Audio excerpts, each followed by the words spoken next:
पुण्यातील स्वारगेट कडून कात्रजकडे जाताना स्वारगेट पासून 2-2.5 किलोमीटरवर डाव्या हाताला एक मठ लागतो. हाच सद्गुरू शंकर महाराजांचं मठ आहे. इथली एक इंटरेस्टिंग अगदी अलीकडच्या काळात होऊन गेलेले सत्पुरुष आहेत. महाराजांचा आवडता आकडा 13 होता. महाराजांच्या जन्माबाबत दंतकथा असल्या तरी महाराजांचा जन्म 13 तारखेला झाल्याचं काही जण सांगतात. त्यांच्या जन्म तारखेबद्दल अशी ठोस माहिती उपलब्ध नाहीये, पण अशीच असं म्हणायचे की आम्ही कैलासाहून आलो. नावही त्यांचं शंकर, म्हणून त्यांचे भक्त शंकर महाराजांना शिवाचे अवतार मानतात. असो, शंकर महाराज आपल्या त्या मात्या पित्याजवळ काही वर्ष राहिले. नंतर या शंकर महाराजांनी मात्या पित्यांनाच आशीर्वाद दिला, तुम्हाला पुत्रप्राप्ती होईल असा आशीर्वाद देऊन शंकर बाहेर पडले.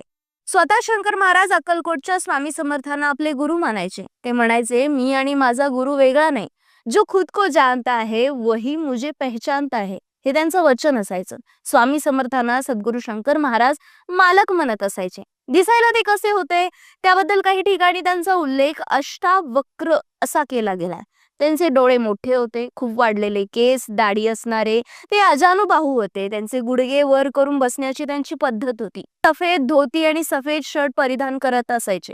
त्यांना दागिन्यांचा शौक होता, मात्र ते दागिने अंगावर ठेवत नसायचे. ताबडतोब ते भक्तांना वाटून टाकायचे. त्यांच्या हाताच्या 10 बोटामध्ये रत्नजडित अंगठ्या असायच्या असं म्हणतात.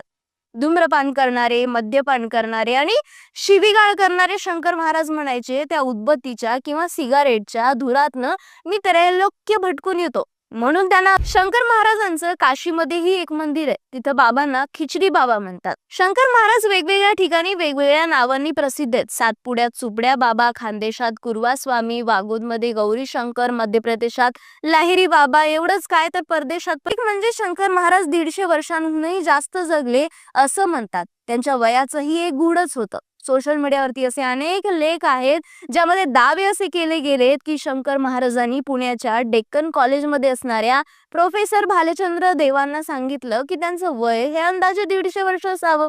ते शनिवार वाड्यात पेशव्यांबरोबर पंक्तीला बसल्याचं ते सांगतात. ही घटना साधारण 1935 ची आहे. म्हणजे महाराजांची समताला अशिक्षित म्हणवणारे महाराज बऱ्याच भाषांवरती त्यांचं प्रभुत्व होतं. त्या भाषिक व्यक्तींबरोबर ते त्याच्याच भाषेत संवाद साधत असायचे. अगदी परदेशी भाषाही त्यांना येत होत्या. एकदा रशियन दाम्पत्याशी शंकर महाराजांनी स्खलित रशियन भाषेत संवाद साधला होता. आता त्यांना एवढ्या भाषा कुठनं येत होत्या हे न सुटलेलंच कोडं होतं. समाधी घेण्याच्या काही महिने आधी शंकर महाराजांनी सध्याची जागा जी निवडली होती ती मालपाणी यांच्या मालकीची शेतजमीन होती आणि त्यांनी त्यांना जमीन देण्यासही मान्य केलं होतं. समाधीच्या काही दिवस आधी शंकर महाराजांनी मामा ढेकणे यांच्या घरी जमलेल्या त्यांच्या भक्तांना सांगितलं, हे कपडे आता जुने झालेत, ते टाकून दिले पाहिजेत.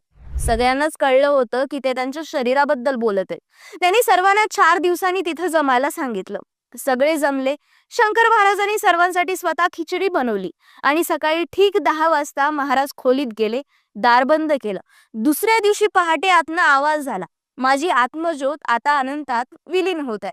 महाराजांनी सांगितल्याप्रमाणे अष्टमीला आपला त्यांनी देह सोडला. ढेकणे मामांच्या घरापासून काका हलवाई, दत्त मंदिर, ग्लोब सिनेमा, अक्कलकोट स्वामी मठ, मंडई, शनिपार, पर्वती, अरणेश्वर, पद्मावती आणि शेवटी मालपाणींच्या शेतात धनकवडीला महाराजांची अंत्ययात्रा येऊन पोहोचली. तिथेच आज शंकर महाराजांचा मठ आहे. ही माहिती तुम्हाला कशी वाटली? अशाच माहिती चॅनलला सबस्क्राईब करायला विसरू नका.